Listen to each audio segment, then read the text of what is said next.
This is the X-Zone Broadcast Network, broadcasting worldwide on broadcast affiliates and satellite program providers, including CNN Broadcast Network, Sirius Satellite Network, Star Media, Good News Radio Network, Angel Broadcast Network, Wiki Broadcast Network, and WPBN TV. For more information on the X-Zone Broadcast Network, visit us at www.xzbn.net.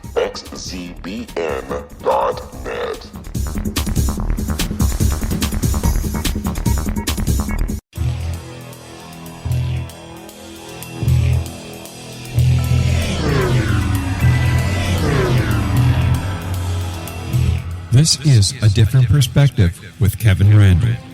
A retired U.S. Lieutenant Colonel, Kevin Randle has been studying UFOs for nearly 50 years. Kevin has investigated some of the most famous UFO cases in the world and has been consulted for dozens of documentaries about UFOs. Considered one of the leading experts into the Roswell UFO crash of 1947, Kevin has written more than 25 books about UFOs, including the recently published Roswell in the 21st Century. Now, here is the host of A Different Perspective, Kevin Randle.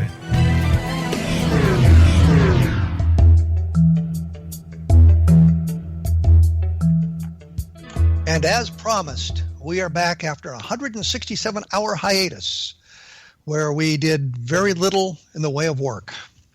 I'm going to be joined tonight by Larry Lawson, whom you may have heard of from the Paranormal Stakeout radio program on this very network, the X-Zone Broadcast Network. He has more than 36 years in law enforcement, which has taught him a few things. The most important is the proper gathering and preservation of evidence. This holds true for the world of the paranormal as well. He says that it is important, whether it is the search for the afterlife, cryptozoology, extraterrestrials, or UFOs, to properly gather your evidence. How that evidence is gathered and preserved and then presented to a court of our peers will make the ultimate difference. And as I said, he hosts the Paranormal Stakeout on the X-Zone Broadcast Network. Let me say hi. Hi, Larry. Colonel, how are you? I be fine. And you? I'm terrific. Down here in sunny Florida. I don't think I'd tell anybody I lived in Florida if I did. We're gonna really talk about the paranormal this week, as opposed to much in the way of UFOs, unless we divert into that topic inadvertently, because A Different Perspective was always set up with the idea of looking at a lot of the different aspects of paranormal, but generally sticking with UFOs and that sort of thing. So that's why I kind of wanted to get you on the program, so we could take that sort of diversion. So when you talk about the Paranormal Stakeout, what exactly do you do on your program? What is your focus? Well, Kevin, it's really the same thing that you do, only I spend a lot of my time on the ghost side of it. But I try to get different aspects, different experts in the field of cryptozoology, ufology, like yourself, on the show.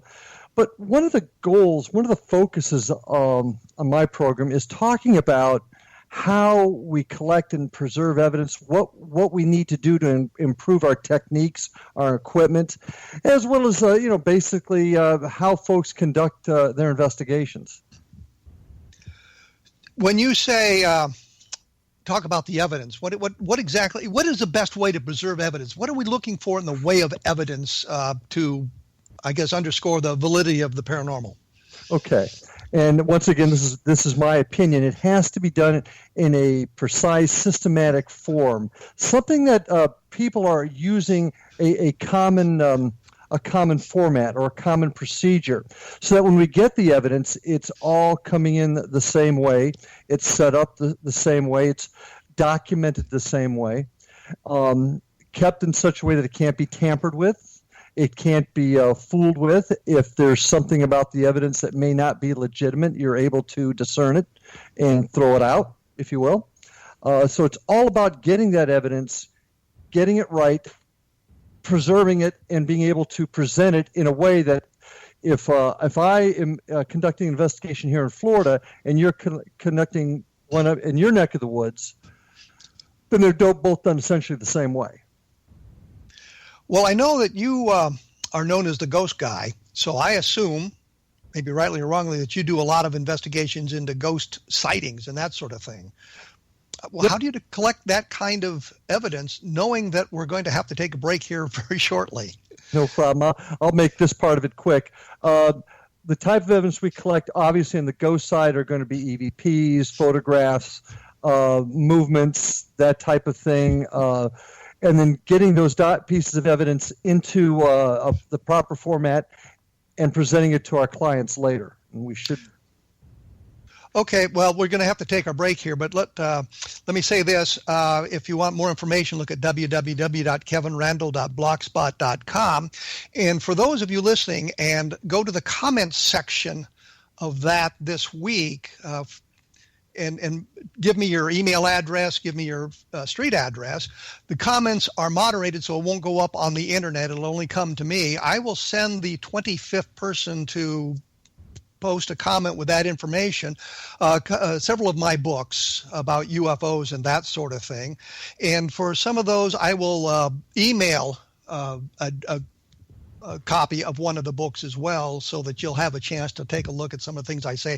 Once again, that's www.kevinrandle.blogspot.com. I'll go into this a little bit deeper later on in the program, so you'll have an idea of what we're doing here. When we come back, I'm going to ask Larry Lawson about some ghostly evidence and find out what's going on, and we will return right after this.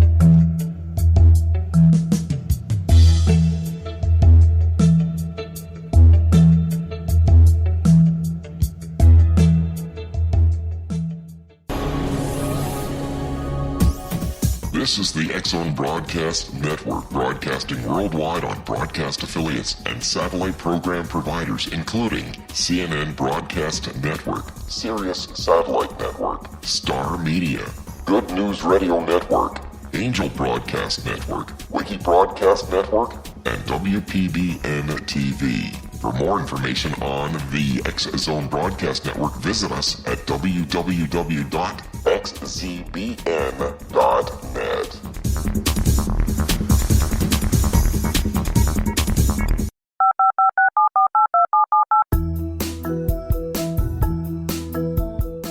Did you know that when you're on the road with limited data or Wi-Fi, you can still listen to the X-Zone Radio Show with Rob McConnell, The Science of Magic with Gwilda Wiyaka, X-1, Dimension X, Space Patrol, and every minute of the X-Zone Broadcast Network by calling 213-401-0080, courtesy of Audio Now.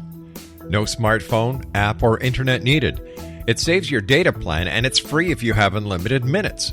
Call 213-401-0080 to listen on any phone, anytime, anywhere. Remember 213-401-0080 for the best of the paranormal, parapsychology, and sci-fi radio programming anywhere, 24/7, 365.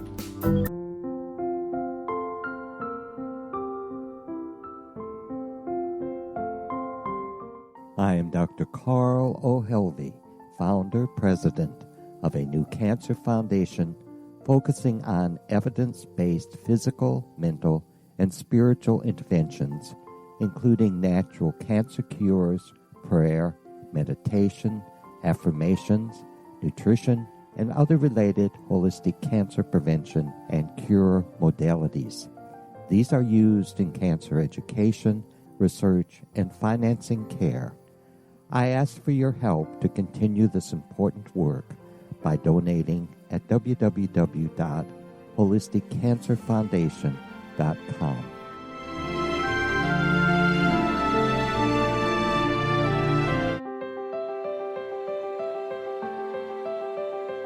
Wouldn't you love to know the secret to everything? I'm Dr. Kimberly McGeorge, and on The Secret to Everything, we will merge the practical with open investigation into all realms of the mysterious.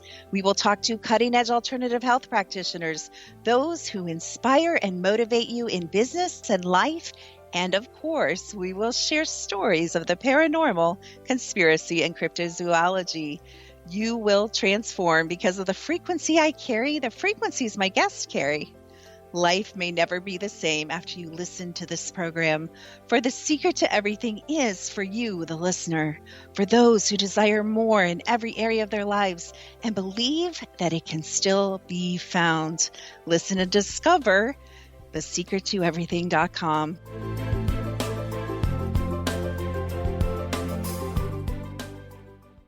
Little children aren't the only ones afraid of the dark. Millions of soldiers return from war zones with PTSD, anger, frustration, fear, and loneliness, much of which surfaces during the darkness of the night. You have the chance to change the lives of these American heroes. Songs and Stories for Soldiers.us provides free MP3 players for these men and women. With a list of 3 million songs in 16 different styles, 100,000 audiobooks, and 30,000 old-time radio programs, every veteran can find something to soothe and comfort them at no cost. All our players contain an 8-hour audio program designed to help veterans fall asleep. With 1,500 plus vets now participating, it's our goal to deliver 10,000 audio players this year. Go to our website at songsandstoriesforsoldiers.us. Help us help a veteran make it through the night.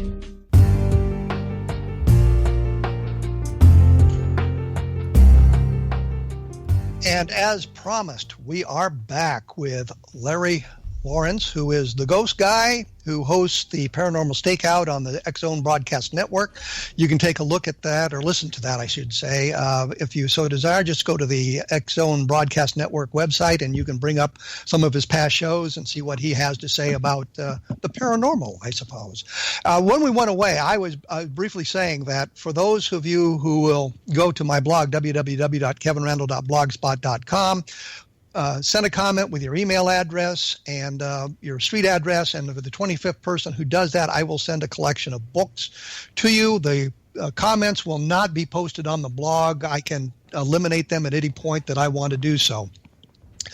As I said when we left, we're going to talk to Larry Lawrence about ghosts, and he has been investigating ghosts. And I think one of the things I'd like to hear about is one of the best of the ghost type stories that he might have told. So, Larry, can you fill us in on some of that? Well, yeah, actually, being a cop for so many years and working plenty of night shifts, get an opportunity to see a lot of strange things. And most of the time early on, you kind of say, I'm just imagining it, or I really didn't see that. One of the stories I like to tell is probably the one story that got me more keyed into studying the paranormal. I just got into the police business, actually as a corrections officer down in the Dade County Jail in Miami. And clearly I'm sitting in in the control booth on one of the floors, and each floor has a corridor with a walk around the outside so the officers can see inside the cells. And then each corridor had an entry to it that we would also look into the front sides of the cells. Well, to make a very long story really short, I'm sitting there, a young guy, was absolutely wide awake. It was after midnight sometime. Had two older guys. They were kind of napping behind me in the control room, and I clearly see a figure walk in front of me. I know I was awake. I know I wasn't sleeping. I was too young and too into the job at the time to even be that tired. And I saw this figure walk in front of me, and I yelled to the two guys behind me, "Hey, lieutenant's on the catwalk." Because there was a lieutenant that loved to catch people sleeping on the midnight watch. And sure enough, they went out the back door. One went right, one went left. They come around. They walk in. "Lawson, nobody's out there. You're crazy." I said, "No, I saw him walk right down the middle corridor." And they said, "Well, you're probably seeing things. This place is as haunted as hell anyway." And that was probably my first encounter, at least in the law enforcement business, with dealing with it. Certainly, it got me intrigued with the paranormal. And over the years, different things would happen, and I would get an opportunity to investigate and look at different events. But that was the story that got me really going in the field. Did you gather any kind of evidence, or is that just sort of a sighting type story? That's a sighting site story. That's really before I really understood what it took to collect and preserve evidence.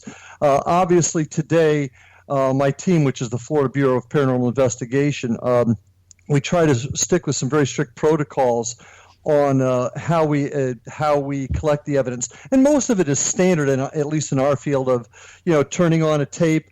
I'll conduct an EVP session, much like I would conduct a. Well, explain what that is. Explain what that EVP. Session is. Okay, an EVP session.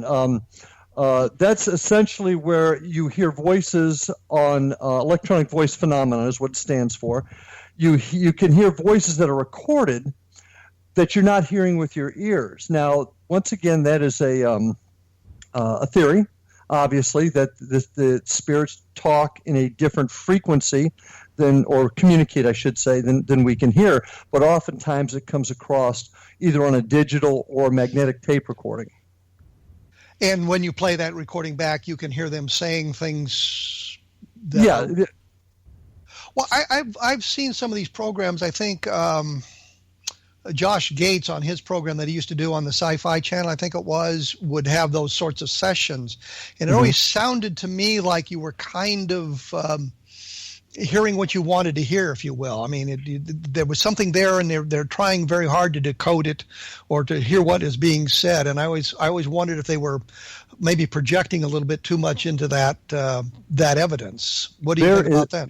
There's absolutely no doubt about that. I have observed investigators, and certainly anybody can get so caught up in what they're doing that they, for lack of a better term, lose their sense of reality, and they want to hear something very badly. And that's really what makes the difference between a solid investigation and just somebody going out hoping to catch something, if that makes sense. Certainly when we'll stick with the EVP sessions, for example. You got to stay objective. And as a cop, that's kind of where my training's at. You got to stay objective and listen to it. And I've certainly heard some things on those recordings that could go either way. But I've also heard some things that were absolutely unmistakable. We had an event in Fellsmere, Florida, where I do a lot of my work. This actually wasn't even an EVP session, but I had four people in the basement of the old school, and they were talking, and somebody's phone goes off, and you could hear it, Siri, and they all laugh. But then suddenly, without a question, you hear a little girl giggle. Now, there was 4 adults in that room, another one being a deputy sheriff, I might add, who's on my team. And they all stop, and you could hear on the recording, did you guys hear that? Did you hear that? Did you hear that? I heard that little girl. I heard it too. And then my friend, who will remain nameless because of the work he does with the sheriff's office, said, yeah, and I got it on my recorder, and sure enough, he did. It's actually on our website. So there's some things that are not questionable, and there's some things you got to be careful and not read into. Well, when you mention your website, let's what is the website for the people who might want to listen to that? Absolutely, that'd be www.paranormalfbi.com. And if they want to listen to that specific part of the program, what? You'll look under evidence, and you'll see a little blurb that says "little girl laughing." There you go. It'll be right there. So they can listen to it then themselves. Yeah, actually that wasn't even EVP. They actually heard that. So that's a little bit different than what we're talking about, but certainly something that was not something that you could imagine. Was there any other manifestation that night when you were there? I mean, did you get photographs or anything else? No, that night we didn't get photographs. We've gotten some photographs up there. We took a newspaper photographer, and unfortunately I don't have this picture, took a picture of a blob that he himself said he couldn't explain. I'm not a professional photographer, photographer, I should say, so I had to take his word for it. He couldn't explain it. We've had other incidents where pictures have been taken we cannot explain. But you also got to be careful of a little thing called matrixing. I've seen some folks, they'll take some pictures and they'll say, look, can you see that picture in the background in the woods? And you see a face, and you look at it and say, no, they're a bunch of tree limbs. But sometimes folks do get so excited that they just they just want to see something. It's usually nobody's trying to create harm. They're just getting a little too excited. I interviewed a guy on Rob McConnell's show that had claimed that they had a picture of an alien at a cattle mutilation site, and we looked at the picture, and clearly it looked like there was an alien in the picture, but when I say clearly, but if you looked at it, you blew it up, you could see that it was just a combination of the shadows and the way the trees were. Some of them were partially bare and that sort of thing. They gave you the impression of this alien crouching down. There really wasn't anything there, and nobody had seen the creature when they had taken the photographs. It was something that they saw later on in the photograph. So, I mean, that's exactly what you're talking about there. You want to see something so badly, you actually find that image somewhere on the frame of the film. And many times nobody is trying. There are people that try to fake things. There's absolutely no question about that. But a lot of times the folks that I have dealt with, they're just wanting it so badly. In fact, I'll tell you a really interesting side note. We're going back to EVPs for just a quick second. A gentleman named Brian Cano, who was at one of our events in January, was doing a very, very interesting experiment. Now, I think we can both agree that the human brain is we still don't know how 90% of our brain works. You'd agree with, I think, on that. There are problems with understanding how the brain works, certainly. Right. So one of the experiments he was doing was trying to find out if people who are listening to EVPs or doing EVP sessions with their recorders, are they almost projecting their thoughts? In fact, are they wanting to hear it so badly that they are thinking, and yes, they finally hear something. And the experiment was set around. They were in a session and had everybody in the room think of a specific word, and then they played their recorders to see if that word would somehow be projected. Now, I personally wasn't in there long enough to hear it myself, but a couple of people did say they heard the word, but there was nothing paranormal about it. It was just the power of the human mind. At least that's what the experiment was trying to expose, if that makes sense. Well, yeah, I'm thinking back to the movie Contact specifically, or Carl Sagan's book Contact, which was a novel, and the lead scientist in there, and I forget her name, which is unimportant because it's fiction, but she would listen to random noises and see if she could pick up the messages being sent that way, assuming that if we were to make contact with an alien civilization through radio astronomy or whatnot, the message might be garbled in the noise, and she was looking for patterns in the noise. And that sounds kind of like what this experiment was attempting to expose or attempting to prove. Yeah, and I find that very interesting because there's no question that through the centuries, through the millennium, people have been seeing and hearing things. There's got to be something that is occurring. Now, what that is, that's kind of my goal. Is it something paranormal? Is it something man-made? So that's kind of where I'm at. I certainly have seen enough, frankly, myself, to believe there is something else out there. What it is yet, I have yet to discover. But you're talking about a paranormal world as opposed to a ufological world. You're not necessarily saying it's alien visitation, but there may be some sort of interdimensional tear in the fabric of whatever that allows things to pop through, or it may be something completely different, to coin a phrase from Monty Python. Well, yeah, and I've evolved enough over the years to keep a fairly open mind. And as a police detective, I'm going to be honest with you, keeping an open mind is what makes me successful, because I'm willing to look at all the angles of evidence to prove the crime that I'm dealing with. And paranormal is really no different, whether it's ufology, whether it's ghosts. Sure, there are different theories out there that I'm willing to look at, that tear in the fabric you were just discussing being one of them. I find that interesting. There are some areas that I won't go into, like there's a thought now that ghosts and UFOs are actually one and the same. I don't know if you've heard those philosophies at all. Certainly, and we're going to have to swallow. Yeah, we're going to have to kind of take a break here. I'm with Larry Lawson here. His show is called the Paranormal Stakeout on the X Zone Broadcast Network. And as I say, you can check in on the X-Zone Broadcast Network website, and you can listen to some of his programs talking about the paranormal and his investigations into it. And you can take a look at my blog at www.kevinrandle.blogspot.com, and I will have a brief notice about our discussion today on there, so that you can hear a little bit more, get a little bit more idea what we're doing. When we come back, I'm going to ask Larry about seeing actual ghosts or photographing ghosts or something like that to see if we can get to some of the evidence. We will be back right after this.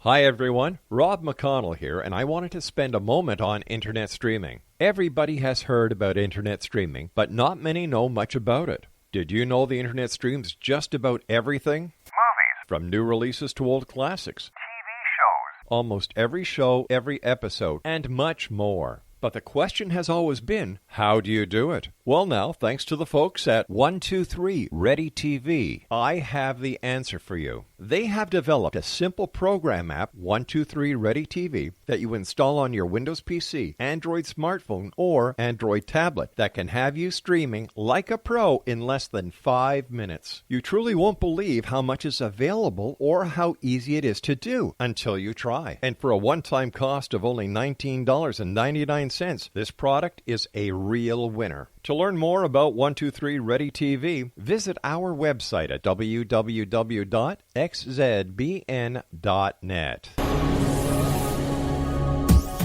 This is the X-Zone Broadcast Network, broadcasting worldwide on broadcast affiliates and satellite program providers, including CNN Broadcast Network, Sirius Satellite Network, Star Media, Good News Radio Network, Angel Broadcast Network, Wiki Broadcast Network, and WPBN TV. For more information on the X-Zone Broadcast Network, visit us at www.xzbn.net.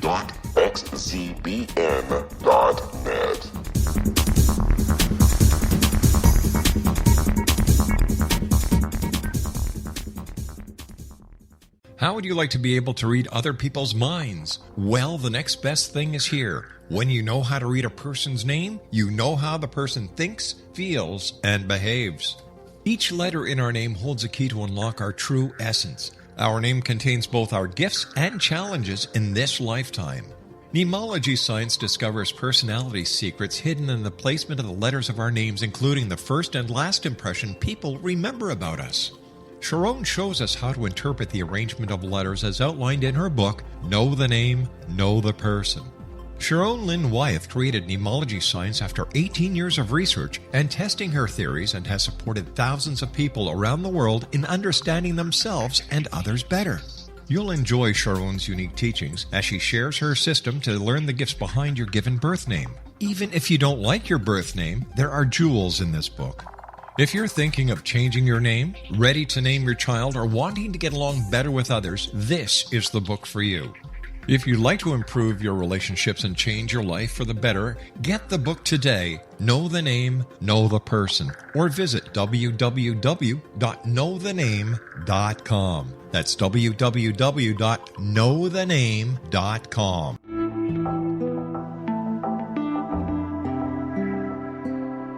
Take a step back in time and discover old Florida cuisine at Marsh Landing Restaurant in Fellsmere, Florida.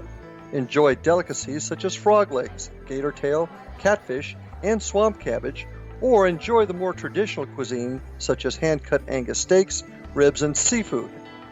Join us for breakfast with a southern flair featuring sweet potato pancakes, biscuits and gravy, and much more. Planning a party?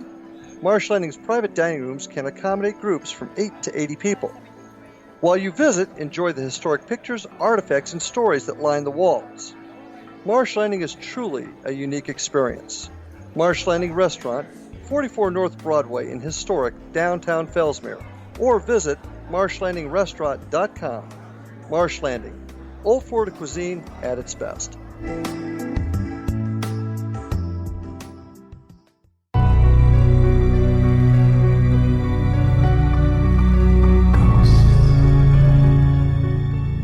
And And I'm back. My guest, Larry Lawson, was so annoyed that I mispronounced his name, he hung up on me.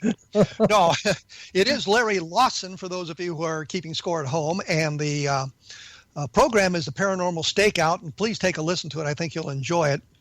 When we went away, I promised that I would ask about if he has photographed. Has he been at a investigation or place where they've gotten multiple chains of evidence, as we call it, like a photograph, maybe something on the voice recorder, maybe something on the electronic equipment that they use. I mean, multiple chains of evidence that might suggest something very paranormal is going on. So I'll throw that out to you, Larry Lawson. Should I hang up now? Anything like that? Oh, sure. Once again, yes. The answer to your question in general is yes. One of the things that I like to do, and it's kind of a law enforcement trick, I call it triangulation. I really enjoy it when I get some evidence from three different areas. Could be our electronic field indicators. It could be a recorder, and it could be our shadow grid or laser grid that catches shadows.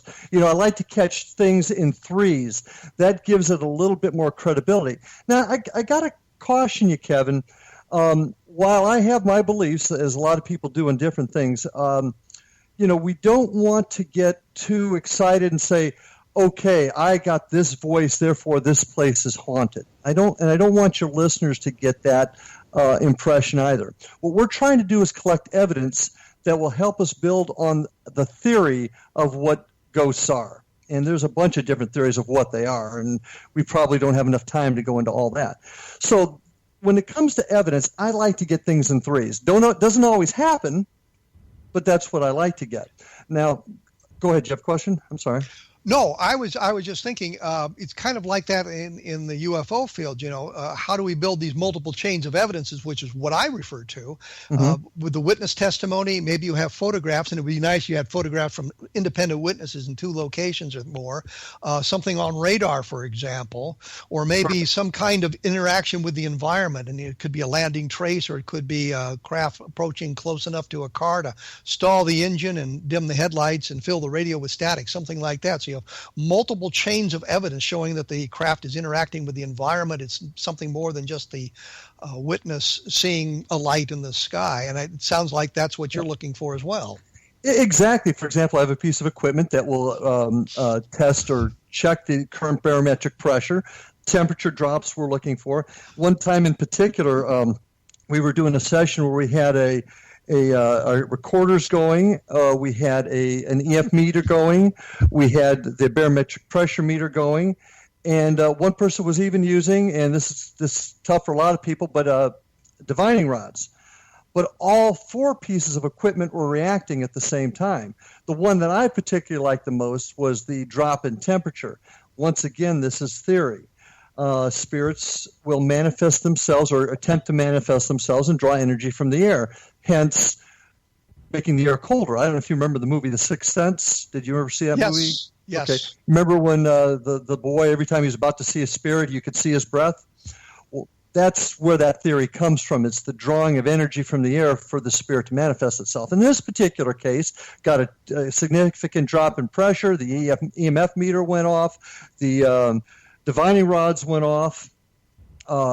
We did not get anything on the recorder, I might say, but I did get three pieces of evidence, which I thought was interesting. Did it mean it's necessarily haunted? No, but it was interesting. Well, it kind of brings to my mind a question, is there a natural phenomena that would account for that? I know that sometimes if you put crystals under a great deal of pressure, you get a piezoelectronic manifestation, a ball of light flying off, and usually they're very small. But I mean, could a fault line cause some of those sort of things, thinking of the pressure, or some other natural phenomenon in that area that would be responsible for those sorts of things? Well, once again, it was very, very hot, so the sudden drop in temperature was a bit unexplained. As far as a fault line or anything like that, while we have things similar to that in Florida, we don't have the heavy rock underneath that you would have up I believe in Indiana or Illinois. I can't remember where you're at. Either one. Well, it shows. Well, great guess from Larry Lawrence. But anyway, I was about to say that. That's exactly what I was going to say. Larry Lawrence comes through with his guesses, but we'll continue our discussion with Larry Lawson right now, so people don't get confused. Well, yeah, there's no question, Kevin, that there can be other explanations. So one of the things that I like to try and do, for example, is if we're conducting an investigation, I'll look at everything from as I said, the barometric pressure, the temperature, moon phases I'll look at, solar flares I'll look at, trying to find a correlation between these events and those types of events, if that makes sense. The evidence we get and the events in the atmosphere or in the weather, those types of things. So I like to try and do that. That makes sense. I know in ufology, what we sometimes do, I use magnetometers that record the magnetic fields. And there was a number of plans to build these sorts of things as a UFO detector, and what it would detect is magnetic fields. Mm-hmm. And the theory being that they run on magnetism, or magnetism is important to their propulsion system or something. So I guess but you have equipment like that that records change. Well, you mentioned changes in the atmosphere and that sort of thing, and all of that can be documented as to time and location, and then you attempt to correlate it to something else that might have happened at the same time. And you mentioned solar flares as well. Right. And once again, just like maybe not as much in your field as it is in mine, so much of it is theory. So much of it is we're still trying to create the equipment and tweak the equipment to actually give us exact data. And that's where one of the places that we're at now as a field is creating a structure of evidence gathering and a structure of evidence preservation, but also a structure of equipment and what we need to do to tweak it to get this information a little bit more precise. Because let's face it, ghosts are theories. Ghosts are theory. Well, as you were talking there, I was thinking about photographs. Surely you've got photographs. Yes, I've gotten a couple. Photographs are a little bit tougher. They're not always, I find photographs have a tendency to let the mind play a little bit more. My best evidence that I've gotten are EVPs, frankly. I've gotten some stuff that are absolutely, in my opinion, are unmistakable. Photographs can be a little bit tougher. I've only gotten a couple of them that I would consider really authentic. And let's face it, most pictures you get can be explained as to something else. And you got to be a little careful, too, because photographs, in the old days, the celluloid film could be doctored. Nowadays, you've also got apps on the phone for the digital. So you got to be a little careful with that. Well, I was going to bring that up. There's a number of apps you can get to insert kind of ghostly things into your photographs. Sure. And you can get in there and manipulate them. And in the UFO field, I've often said, 99% of the photographs were taken by teenage boys. 99% of those are faked. I can think of one photograph taken by a teenage boy, and it was Carl Hart Jr. in Lubbock, Texas in 1951 of the Lubbock Lights, that there is no good explanation for. And I talked to Carl Hart a number of years ago, and he said he still didn't know what he photographed. But that was the thing that I was thinking, is that photographs are so easily faked in today's environment.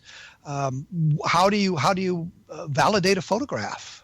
Well, it's tough. I actually have some, because of the field I'm in professionally, I have access to some folks that have a forensic way of looking at photographs, and that's where I'm at now with photographs that I have, that I'm going to be able to take a more forensic approach to them. But photographs, you do got to be careful of. And once again, sometimes they're faked, and sometimes it's just the mind of a person that wants so badly to see something too. Now, I am not saying that all photographs are faked, or because there are a few out there that I believe to be authentic. But you just got to be careful with photographs. You're right; they're probably the easiest thing to fake. What I'm trying to think of here is, do you have a photograph of something that is human-looking? I mean, what kind of detail do you get in the photographs? What do the good photographs show you? You've seen all kinds of strange ones over the years, and some of them have never been explained. There was one photograph that I believe has been found to be. It's actually it was photographs. It wasn't, or was it a video? It was taken in England about a specter coming out of a castle. I believe that one has been debunked. They come in all different forms. I've taken pictures of when I talk to folks about taking pictures during an investigation. I recommend a set of 3 pictures minimum. Bang, bang, bang, right after another. That way, you've got some sort of measuring stick. I've got a dear friend of mine who I accept the photograph as being absolutely authentic because I know the people. I saw the photographs in the front and back, and it was taken at Gettysburg. And they were standing at the high water mark. I don't know if you're familiar. I'm sure you probably are familiar with Battle of Gettysburg. You mean with where what Armistead got over the exactly. concrete wall and pushed back a little bit of the Union forces until he was overwhelmed? The high water mark of the Confederacy? Exactly. During Pickett's charge. That was what I was Pickett's charge. Yeah. Pickett's charge, exactly. Well, they took a set of three or four photographs, and I saw all of them. In fact, I got a copy of the one that was significant. And if you look at the other photographs, they were all taken within seconds. Everything is clear, except for the one photograph. And it is you see a cloud or a mist kind of off to the side. When you look at it, it's 3 figures, and it appears to be the 3 figures are almost like a wounded guys in the middle of them. The 2 on the other outside of them are helping him off the field, if you can kind of picture what I'm saying. And it was significant. But what really caught everybody's eye that wasn't seen right away was at the far right of the picture was a small figure. And once again, it was kind of wispy. And it clearly shows the 45-degree angle of a salute, a figure standing there saluting. Now, people can look at that and say, and I've not had this one forensically looked at, but I know these people. And I know them well enough that I can look you in the eye and say, I believe their story, because I've seen the other photographs also. And there was no mistaking this picture. Now, there's going to be somebody out there who's going to say it's faked, and there's this and the other thing happened, and that's going to happen. But this photograph is about as real as I've ever seen. And I wish I could show it to you right now. I think you'd get a kick out of it. Well, I think that we're going to have to take a break here shortly. Sorry. Okay. No, we're good. We're good. And when we come back, we're going to explore this a little bit more, learn about some other photographs that might be available to take a look at. The website is, once again, Larry Lawson. Oh, it's a website. You can reach me at www.paranormalfbi.com, www.ghostguy.gmail.com. Okay. And I'll have something up on my blog at www.kevinrandle.blogspot.com talking about some of the things we've mentioned here today, and maybe giving a little bit of information and some places to look for additional information about what we've all been talking about. And if you get the urge, take a look at the book Roswell in the 21st Century, which I feel I must mention every week for some bizarre reason. We will come back right after this with Larry Lawson and talk about more ghostly things.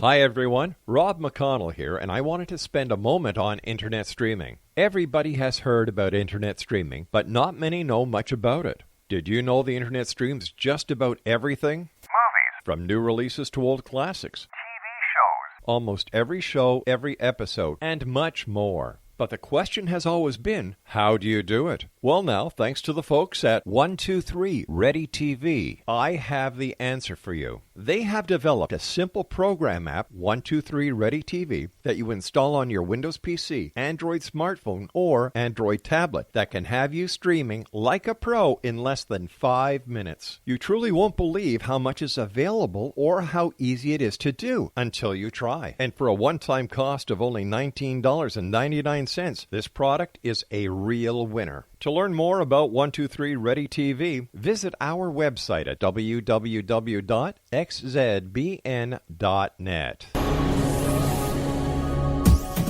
This is the X-Zone Broadcast Network, broadcasting worldwide on broadcast affiliates and satellite program providers, including CNN Broadcast Network, Sirius Satellite Network, Star Media, Good News Radio Network, Angel Broadcast Network, Wiki Broadcast Network, and WPBN TV. For more information on the X-Zone Broadcast Network, visit us at www.xzbn.net.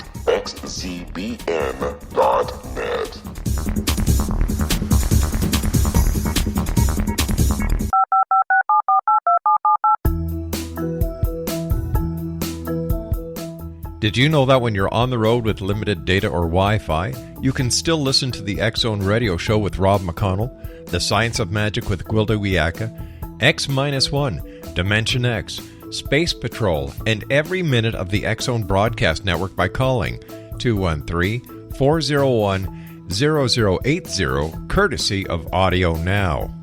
No smartphone, app, or internet needed. It saves your data plan, and it's free if you have unlimited minutes. Call 213-401-0080 to listen on any phone, anytime, anywhere. Remember 213-401-0080 for the best of the paranormal, parapsychology, and sci-fi radio programming anywhere, 24/7, 365.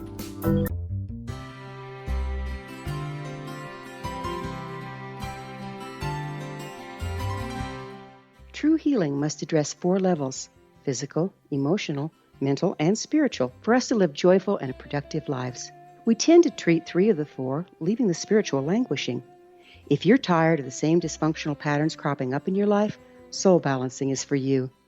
Trixie Phelps, owner and founder of Soul Balancing, is a naturally gifted energy healer trained in numerous esoteric forms, including shamanism.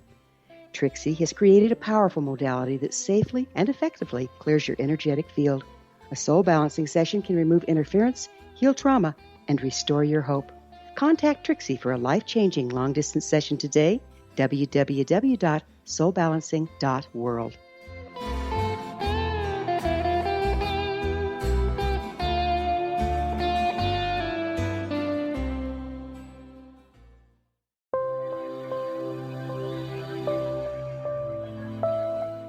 There's a legend shared by many indigenous cultures of a time when the nations were cast to the 4 corners of the world. Each nation was given a body of sacred knowledge that held a different portion of the truth to preserve. True reality could not be known until all the nations reunited, combining the information. If a single one was missing, the world could not be reborn and darkness would prevail. The Science of Magic Radio is dedicated to reuniting the sacred knowledge. With the understanding, none of us has all the answers, but together we can open new perceptions and possibilities. Through our combined vision, the world can be reborn into a place where darkness no longer prevails. Join me, Gwilda Wiyaka, and the Science of Magic daily on the X-Zone Broadcast Network, xzbn.net, or visit us at thescienceofmagic.net.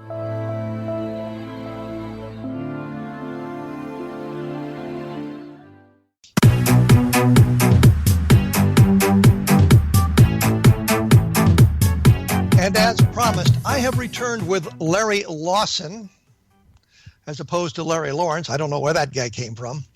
He hosts the Paranormal Stakeout on the X-Zone Broadcast Network, so give that a listen. I'm sure you'll be delighted with that. When we went away, we were talking briefly about photographs of ghosts, and I was trying to determine whether or not he had any photographs that showed us an apparition, and I hate to mention it because people will think of the wrong movie, but in the Ghostbusters, especially the original movie, they were getting some... Which was funnier than the new one. I shouldn't say that. But they were getting some full frontal phantasms, I guess, and that sort of thing. And have you seen any photographs like that, or do those photographs suggest that they've been manipulated in some way? Are there any really dynamite photographs like that? Well, you mean like we've seen in Ghostbusters? I have not personally seen any like that. I've seen some that have been taken that have been taken in my presence, around that I am pretty convinced show something. I'm once again getting some of those forensically reviewed right now, so I'm kind of excited about where that's going to come out. But most photographs are going to be, in my opinion, pictures that people are looking. We call it the word matrixing. I don't know if you've ever heard that word, but your mind almost puts a face or something in there. It's called Gestalt psychology, I believe. Yeah, right. You fill in the blanks. Basically, and that's what the brain's doing. Now, you look at some of the stuff that's coming in from overseas, particularly Asia, for example. Most of that is pretty. It's pretty obvious it's been fake. Now, there's one video that I really would like to get more information on, and it was taken in New Mexico, I believe. And I if any of your listeners might even have some information on this video, I'd like to see it. And it's in a police station, and it shows a figure walking through a secured compound, and the cops are saying nobody was back there. So most of what you're going to see where people believe they've seen something, it's going to be wispy. It's going to be something like that. There's a couple of other video or pictures I've seen on the internet recently. There's one where a woman's elderly husband who had just recently died was pictured behind her. You know, you get pictures like that. I can't attest to that.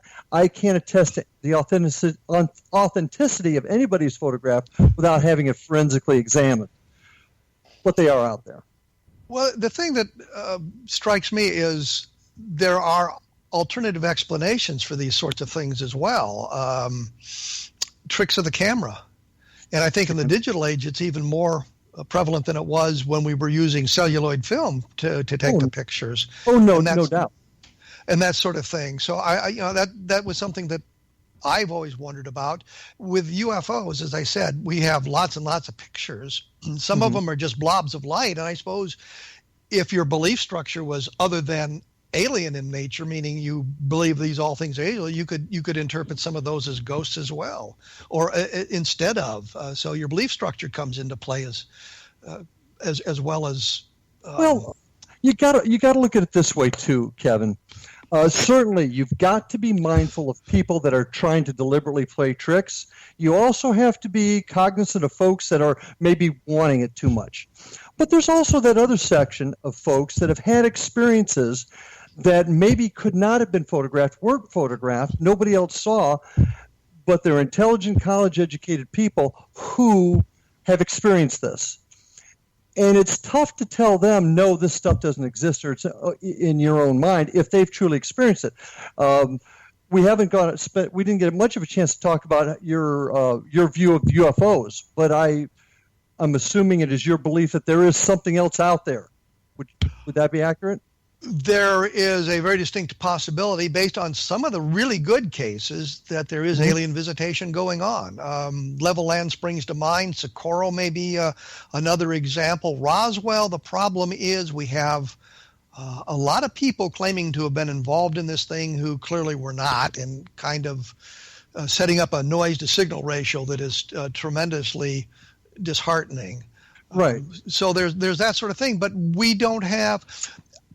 We have some cases that lead us to the idea that there's alien visitation, and we have the multiple chains of evidence. And again, Level Land comes to mind that suggests that. So, I assume that your belief structure or whatnot leads you to a conclusion. There is some sort of phenomenon going on, and it may not be ghosts as we interpret ghosts.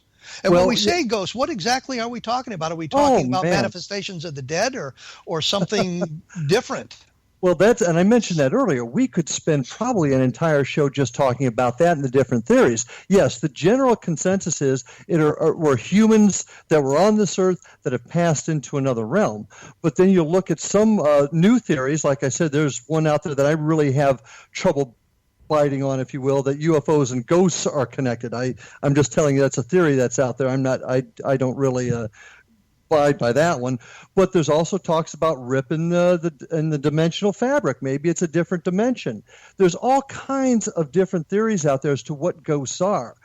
Some people feel that it's a spirit that has not gone through the light. As you've seen read in many different stories, people died and come back. They see a light and they go to walk through it, and their family's there.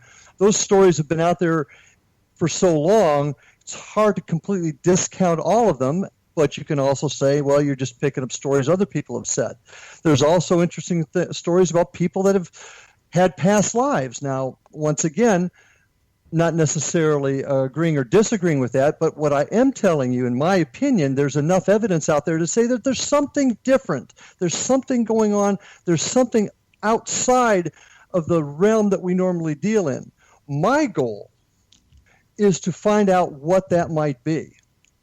And it may be the traditional view of ghosts. It may be something different. But what I would eventually like to do is be able to collect enough evidence that I could actually present it to a court, if you will, to prove that there is something out there. What that is yet, we're a long way from finding out. Well, I would think in the world today, rather than presenting it to a court, you'd want to send it in the scientific community. You write it up in a peer-reviewed journal and get the comments that way, which is essentially the same thing. It's just my arena. It's just my way of putting it, I guess. I deal in the world of legalities and proof in that line. It's just my way of putting it. But certainly the scientific world's the same thing. We're talking the same language. Absolutely. And interesting you'd say the two books I've done on paranormal were, one was about near-death experiences, and my agent had presented the idea to me and wanted to know if I could do something like that. And I did a nice little book called Conversations, which dealt with past lives, which a woman who thought she had been abducted, and as we were doing the hypnotic regressions and the research on that, began to tell these horrific tales of things she had seen in past lives, which was fascinating. And there were things that in today's world she could have easily found on the internet, but back when we were conducting the research, there was no easy way to gather all the data that we could today. You'd have to spend hours in libraries getting all kinds of esoteric things found. As today, you just type some bizarre thing in the internet and you get answers immediately, thousands of answers that can take you to those places. So, but the point simply is, I've done two books on the paranormal. The one thing that struck me about the people I interviewed for the near-death experience is how calm they had become.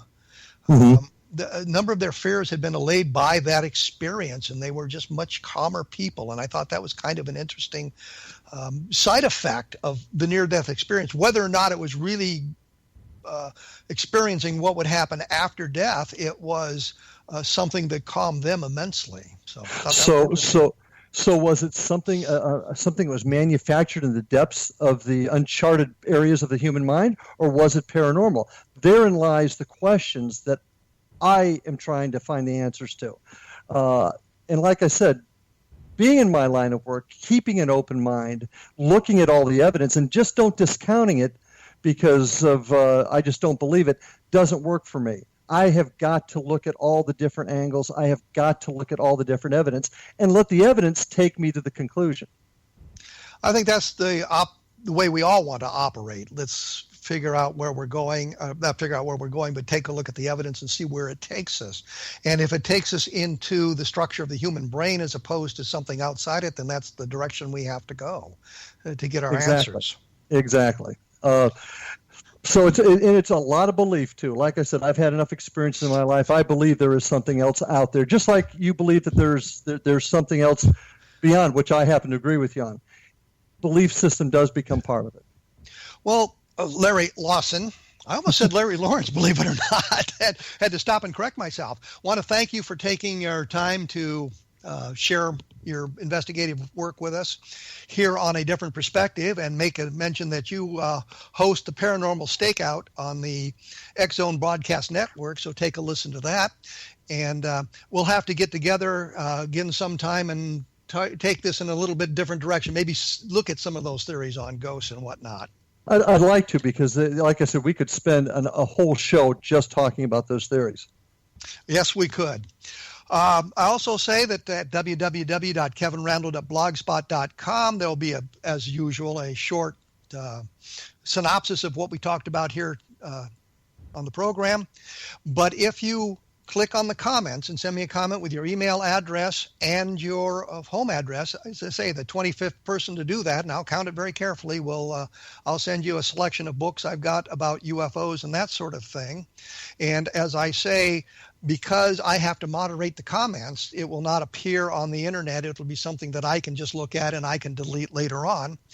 Next week, we were going to talk to Alex Sakaris, who wrote a book called Why Science is Wrong About Almost Everything, which kind of gets into where we were going today.